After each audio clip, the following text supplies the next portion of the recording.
Hi everyone welcome to my channel. ತಮ್ಮೆಲ್ಲರಿಗೂ ನಮ್ಮ ಚಾನಲ್ಗೆ ಸ್ವಾಗತವನ್ನು ಕೋರುತ್ತಾ ಇವತ್ತಿನ ವಿಡಿಯೋದಲ್ಲಿ ವಿವಿಧ ಮೊರಾರ್ಜಿ ವಸತಿ ಶಾಲೆಗಳ ಪ್ರವೇಶ ಪರೀಕ್ಷೆ, ಆದರ್ಶ ವಿದ್ಯಾಲಯ ಅಥವಾ ಇನ್ನಿತರ ಸ್ಪರ್ಧಾತ್ಮಕ ಪ್ರವೇಶ ಪರೀಕ್ಷೆಗಳಲ್ಲಿ ಕೇಳಬಹುದಾದ ಕೆಲವೊಂದಿಷ್ಟು ಮಾದರಿ ಪ್ರಶ್ನೆಗಳನ್ನು ತಮಗೆ ನೀಡ್ತಾ ಇದ್ದೀನಿ. ಇದು 5ನೇ ತರಗತಿಯಲ್ಲಿ ಬಂದಿರುವಂತಹ ಆಹಾರ ಜೀವದ ಜೀವಾಳ ಪಾಠದ ಮೇಲೆ ಕೇಳಿರುವಂತಹ ಪ್ರಶ್ನೆಗಳು ಮತ್ತು ಈಗಾಗಲೇ ಕೆಲವೊಂದಿಷ್ಟು ಎಕ್ಸಾಮ್ಗಳಲ್ಲಿ ಕೂಡ ಈ ಪ್ರಶ್ನೆಗಳನ್ನು ಕೇಳಲಾಗಿರುತ್ತದೆ.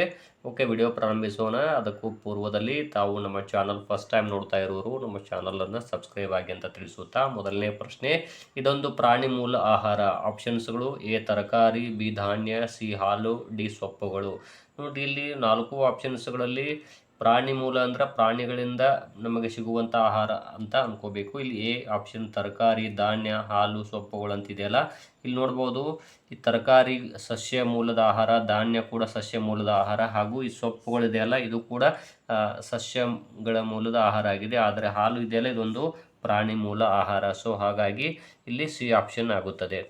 ಇನ್ನು ಎರಡನೇ ಪ್ರಶ್ನೆ, ಇದೊಂದು ಏಕದಳ ಧಾನ್ಯ. ಜೋಳ, ಹೆಸರು, ಶೇಂಗಾ, ತೊಗರಿ. ನೋಡಿ, ಇಲ್ಲಿ ಹೆಸರು ಆಗಿರ್ಬೋದು, ಶೇಂಗಾ ಆಗಿರ್ಬೋದು, ತೊಗರಿ ಆಗಿರ್ಬೋದು, ಇವು ಮೂರು ಕೂಡ ದ್ವಿದಳ ಧಾನ್ಯಗಳಾಗಿವೆ. ಆದರೆ ಜೋಳ ಇದೆಯಲ್ಲ ಇದೊಂದು ಏಕದಳ ಧಾನ್ಯ. ಸೊ ಹಾಗಾಗಿ ಎ ಆಪ್ಷನ್ ಸರಿಯಾದ ಆನ್ಸರ್ ಆಗುತ್ತದೆ. ಇನ್ನು ಮೂರನೇ ಪ್ರಶ್ನೆ, ಇದೊಂದು ಸಿರಿಧಾನ್ಯಕ್ಕೆ ಉದಾಹರಣೆ. ಇಲ್ಲಿ ಆಪ್ಷನ್ಸ್ಗಳು ಗೋಧಿ, ಸಜ್ಜೆ, ಶೇಂಗಾ, ತೊಗರಿ. ನೋಡಿ, ಗೋಧಿ, ಶೇಂಗಾ, ತೊಗರಿ. ಇಲ್ಲಿ ಬಿ ಆಪ್ಷನ್ ಇದೆಯಲ್ಲ ಸಜ್ಜೆ ಅಂತ, ಇದೊಂದು ಸಿರಿಧಾನ್ಯವಾಗಿದೆ.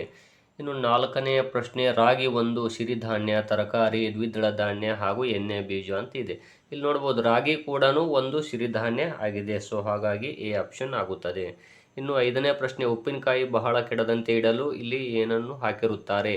ನೋಡ್ಬೋದು ಈ ಪ್ರಶ್ನೆ ಇದೆಯಲ್ಲ, ಉಪ್ಪಿನಕಾಯಿ ಬಹಳ ಕೆಡದಂತೆ ಇಡಲು, ಈ ಪ್ರಶ್ನೆಯನ್ನು 2025ರ ಮೊರಾರ್ಜಿ ವಸತಿ ಶಾಲೆಯ ಪ್ರವೇಶ ಪರೀಕ್ಷೆಯಲ್ಲಿ ಕೇಳಲಾಗಿತ್ತು. ಇದು ಉಪ್ಪಿನಕಾಯಿ ಬಹಳ ಕೆಡದಂತಿಡಲು ಇಲ್ಲಿ ನೋಡ್ಬೋದು ಇದೆಯಲ್ಲ ಈ ಆಪ್ಷನ್, ಉಪ್ಪನ್ನು ಹಾಕಿ ಇಲ್ಲಿ ಇಟ್ಟಿರುತ್ತಾರೆ. ಯಾಕಂದರೆ ಉಪ್ಪಿನಕಾಯಿ ಬೇಗ ಕೆಡುವುದಿಲ್ಲ ಉಪ್ಪು ಹಾಕುವುದರಿಂದ. ಇನ್ನು ಆರನೇ ಪ್ರಶ್ನೆ, ಹಾಲನ್ನು ಅತಿ ಕಡಿಮೆ ಉಷ್ಣತೆಯಲ್ಲಿ ಸಂಗ್ರಹಿಸಿ ರಕ್ಷಿಸುತ್ತಾರೆ. ಇದಕ್ಕೆ ಏನೆನ್ನುವರು. ಇಲ್ಲಿ ಎ ತಂಪು ವಾಹಕ, ಬಿ ಶೀತಕ ಸಂಗ್ರಹ, ಸಿ 0 ಡಿಗ್ರಿ ಸೆಲ್ಸಿಯಸ್ ಹಾಗೂ ಡಿ 100 ಡಿಗ್ರಿ ಸೆಲ್ಸಿಯಸ್. ಇಲ್ಲಿ ನೋಡ್ಬೋದು ಇದಕ್ಕೆ ಶೀತಕ ಸಂಗ್ರಹ ಅಂತಾರೆ. ಸೊ ಬಿ ಆಪ್ಷನ್ ಆಗುತ್ತದೆ. ಇನ್ನು ನೆಕ್ಸ್ಟ್ ಪ್ರಶ್ನೆ, ಇದೊಂದು ಜಂಕ್ ಫುಡ್. ಇಲ್ಲಿ ಎ ರಾಗಿ ಮುದ್ದೆ, B pizza, C chapati, D ಮೊಸರನ್ನ. ಇದನ್ನು ಕೂಡ ಒಂದು ಪ್ರವೇಶ ಪರೀಕ್ಷೆಯಲ್ಲಿ ಕೇಳಲಾಗಿತ್ತು. ನೋಡ್ಬೋದು ಈ ಪಿಜ್ಜಾ ಅನ್ನೋದು ಇದೊಂದು ಜಂಕ್ ಫುಡ್ ಆಗಿರುತ್ತದೆ. ಹಾಗಾಗಿ ಬಿ ಆಪ್ಷನ್ ಆಗುತ್ತದೆ.